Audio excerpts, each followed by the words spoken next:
welcome back to my channel. My name is Sophia and I am a sophomore at Washington State University. So I've had a couple requests to do a video about Greek life and sorority life at Wazoo. So here we go. Okay, so I want to remind you guys that I am by no means a representative for Greek life here, let alone for my own chapter. Most definitely I'm not. And keep in mind that I did virtual recruitment and I did COB, which is basically informal recruitment, also called continuous open bidding. So my experience is going to be a little bit different than you guys, and I believe this year Washington State is doing in-person recruitment, so yay! But anyway, I have a little notebook where I wrote down my notes and my bullet points, so I'm probably going to be looking down to refer to that. Okay, so here at Washington State, recruitment starts August 16th and it ends on bid day on August 22nd, so it's coming up so soon. And then also, I believe at our campus we have 14 sororities, although I might be a little bit off about that, but we have quite a lot. So first off, I'm going to talk about my experience in Greek life so far, and I'm going to be talking about why I decided to go Greek.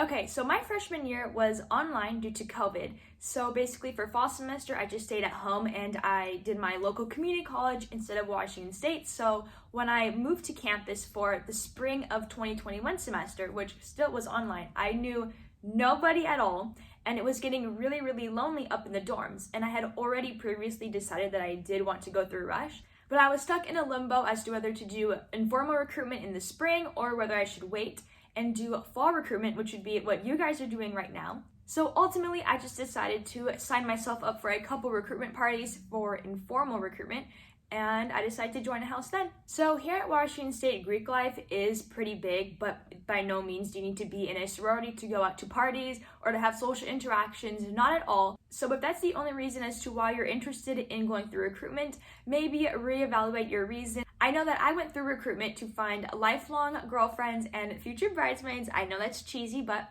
it's true. So that is why I went through recruitment. So like I mentioned, I went through COB, which is called continuous open bidding, and I'm going to be talking a little bit about the process and comparing that to fall recruitment.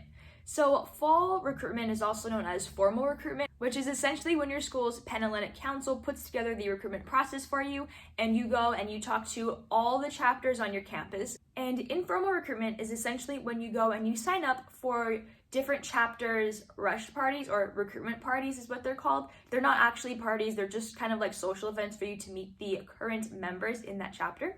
And basically the main difference is that you do not have to go to all 14 chapters recruitment parties. You just sign up for whichever chapters you like, which does have its pros and its cons. Honestly, what I would do differently is, but I probably would have gone to more chapters recruitment parties. I think I only went to 3 or 4 of them, so I definitely wish that I had widened my berth. So definitely one tip for you guys going through recruitment, formal or informal, is to keep an open mind. But let me be honest with you. You don't know anything about the chapter besides how they portray themselves on social media, so you really have no idea about the inner workings and that sort of thing, so just be open-minded. So like I mentioned, the semester that I joined my sorority was completely all virtual, and our university didn't really allow us to have in-person Greek life events, so most of the bonding that me and my PC, which is pledge class, made was virtually.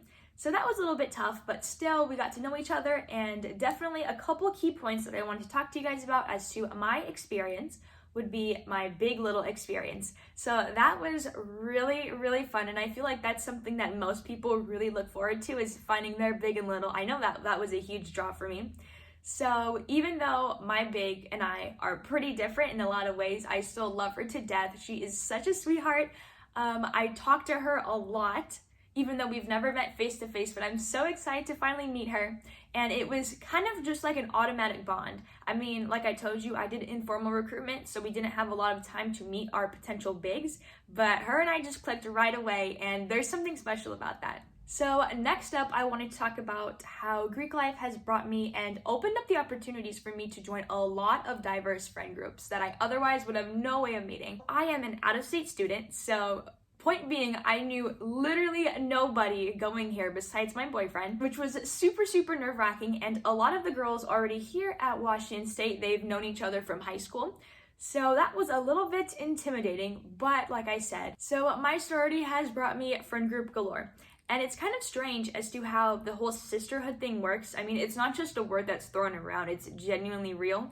And it's kind of surreal about it because you have like 200 girls all under the same chapter, so different, and yet you have that one sort of thing in your heart that kind of links you all. So let's say you see a group of your sorority sisters that you've never really talked to before, and you see them just sitting on the lawn outside of Thompson Flats at Washington State, for example.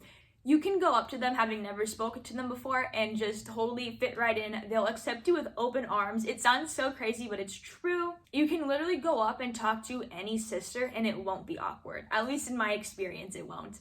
Because reminder, you guys all want to be there and you all want to participate in that sisterhood, and you do have some common values that have linked you all to this chapter. So the next thing that my Greek life experience has brought to me are connections. And I don't mean business connections. I mean, although I know that that can be useful in the future with alums and whatnot, but I'm only a sophomore, so no need to worry about that quite yet. But I'm talking about connections in class and just social connections. So you're probably going to have mutual classes with some of your new sisters, especially if you're still taking the gen ed classes. And that's super awesome because you can collaborate and you can help each other study, and it's really, really fun to have a study buddy and built-in friend.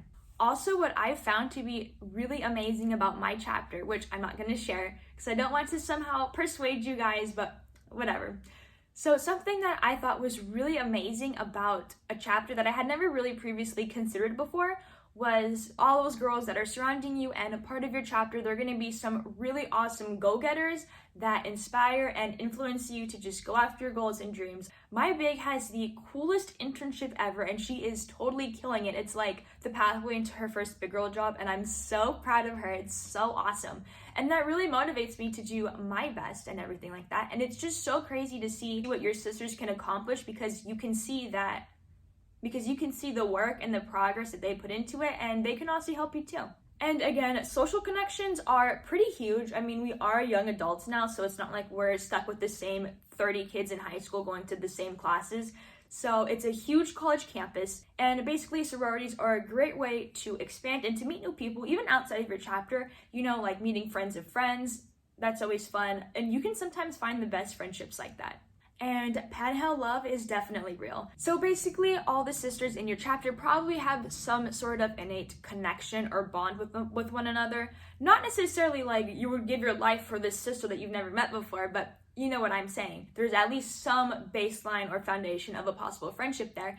But also at least from my experience, what I found is that girls in other sororities on my campus, we're all kind of cool with each other and kind of friendly because we know what it's like. And then the last thing that my one semester of my sorority has shown me was that I'll always have a place on campus and within my chapter. Okay, so next we're going to go into the cost of being in a sorority. So I really can't give you any specific numbers, but I will say that the cost is not nearly as high as I had imagined. And I do know that the cost varies greatly by chapter and by school. So I do know that schools in the South are generally a lot more expensive than schools in the North. So there you go. So basically your first semester is going to be the most expensive, only because you're going to have to be paying a few one-time member fees. But I think almost all sororities offer a payment plan, which was immensely helpful for me and my family, and it made things a lot more affordable. So next, let's talk about living in the house. So most chapters require 1 to 2 semesters of living in the house. So this is exactly what it sounds. You go to your chapter house and you live in it as opposed to the dorms or an apartment.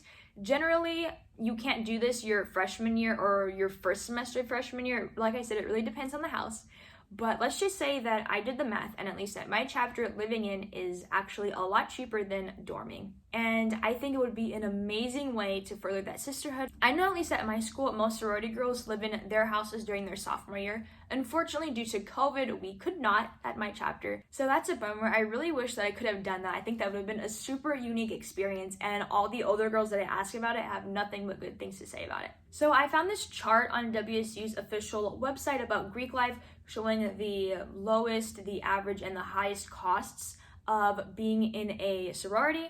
So here we go. This is pretty much all you have to go off of. Okay, so let's quickly go over some of this terminology. So the live-out fee is, and I'm reading this from the WSU website, the live-out fee is the cost for members not living in the facility to be able to access and utilize the amenities. It typically includes the cost of a few meals per week and additional facility resources. So the one-time new member fees are the expenses all new members pay when joining a chapter. Like I said, your first semester is going to be the most expensive. Some of what is included is the membership fee to the international organization, a badge, educational materials, and an initiation fee. So yes, those are exactly what it sounds. So keep in mind each sorority is a national, if not international organization, so you are going to be paying dues to that national organization. And then we have the initiated member fee. Every year, members will need to pay into officer budgets and fees to the international organization for the cost of membership. This money is what helps the chapter operate and allows officers to plan events, host philanthropies, and sponsor brotherhoods or sisterhoods. So these are basically just what you call dues. So if you're worried about any other expenses like clothes or something specific that you need like that, don't worry about it. I've never had a reason to go out and buy an outfit specifically for a mandatory event. And reminder, you are going to be in a sisterhood with probably over 100 plus girls. So there's definitely going to be opportunities for you to swap clothes if need be. All right, so now let's talk about how to know which sorority is right for you. So something that I would like to remind everybody is that each chapter's Instagram account is controlled by one member. So that does not necessarily embody the chapter or represent it accurately at all. It's run by the social media chair, which like I said, is just one person. And then going with that, don't compare the follower accounts of each sorority's page on campus. I mean, there's no such thing as a popular sorority, and I mean, being in a sorority is a lifelong commitment, and there's definitely no popularity sort of thing outside of high school. So don't join a sorority just because you think it's the most popular sorority or because it has the most Instagram followers, because that's embarrassing, honestly. And then something that actually helped me choose a chapter was paying attention to the level of professionalism within each chapter during recruitment. So I mean, obviously you don't want like a stick straight, super rigid chapter where they're like demanding something like this, but I mean, at least for me. But recruitment is kind of when everybody has to be their best, and there's a lot of work that goes in behind the scenes to ensure a smooth and easy recruitment process. So this is generally when you're going to see the sorority at its best and its finest. So like I said, I did completely virtual informal recruitment, and there's this one chapter that I really liked. I really liked the girls. I thought they were so sweet, so funny. But their recruitment parties were just very unprofessional, if that's even the right word. They just seemed like they lacked a lot of preparation. I mean, slides were always getting messed up and then just kind of getting laughed off, and something was just thrown into place rapidly. And then something was just put together super, super last minute. And I kind of felt like my time wasn't necessarily prioritized. Now, listen, I know that things go wrong during recruitment. Like I said, it was virtual and I've done practice recruitments. But I did go to a couple of this chapter's recruitment parties, and this seemed to be a running trend, and that is ultimately the reason why I decided to not accept their bid. Recruitment is the time where you're supposed to show off your best face and be the best version of yourself that you can be as a chapter and as a sisterhood. So if their best is not necessarily the level that you would like to hold yourself to once you become an active member, I would definitely take that into consideration when you are ranking your choices. How I decided to choose my chapter was I chose them because every time I spoke to them, I left smiling and I felt very relaxed. I was very nervous during the whole recruitment process, but after talking to them, I felt relaxed. I left with a big smile on my face. I mean, my cheeks were hurting because I was smiling so much, and that's how I knew that I was home. One more thing that you might want to keep in mind is that don't choose a house solely because you had an amazing conversation with one active member where you guys bonded and connected over one weird niche interest that you guys had in common. So I'm sure most of you, I know that at my school, you have to fill out a PNM, which is potential new member interest sheet, where you list favorite song, movie, how you spend your free time, whatever. So the reason why you fill that out is because each chapter is given that, and then they use that information about you to pair you up with an active member in their own chapter during recruitment to come up and talk to you, so that you guys already have some things in common so that you can better have a more meaningful conversation. But also on that same token, if you totally get along seamlessly throughout girls from this one chapter all week and you love talking to them, that is an amazing sign, because that means that if you go with that chapter, you're going to not only be friends with those girls, but their friends as well. So just keep that small thing in mind, but overall that is definitely not a red flag. Just don't make your entire decision based off of, oh my god, this girl likes this weird movie that no one else likes besides me. Don't make your decision off like that. Okay, let's talk about what to wear during recruitment. So at least at my school, it's somewhat pretty casual. I mean, you're not expected to wear evening dresses during preference round or sisterhood rounds by any means, but let's just go over the schedule really quickly. So Pan Days are the first 2 days of recruitment, and in years past, the university has given their own recruitment t-shirts. I'm not sure if we're going to do that this year, but they probably will, I'm assuming. And then pair that with a cute skirt or shorts, although I would say not super short denims. Add some cute sneakers or some sandals and you're good to go. And then next off, the next 2 days after that are philanthropy round. So for this, I would recommend wearing a casual summer dress, romper, or maybe a cute little brunch top with a nice skirt. Dress your sneakers like platform Supergas or clean Nikes, or again, cute little sandals. Then the day after that is house tour day. So we're gonna get a little bit fancier here. Think Princess Polly or American Eagle dress compared to yesterday's Forever 21. Pair that with wedges and maybe low block heels or even booties. So a preference day is the day before bid day, and it's the last day of you actively going out to these houses and participating in actual recruitment.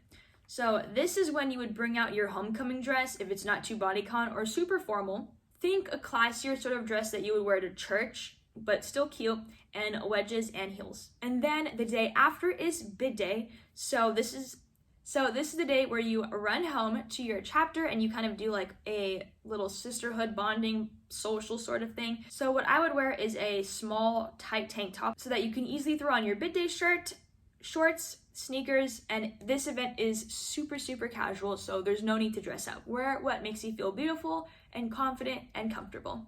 All right, everybody, thank you so much for watching. If you are going through recruitment, I wish you the best of luck. And just remember to keep a smile on your face, an open mind, and wear what makes you feel cute and confident. And if you had a question that I didn't answer in this video, you can drop it down below and I'll answer it if I can. I'll see you next time. Bye.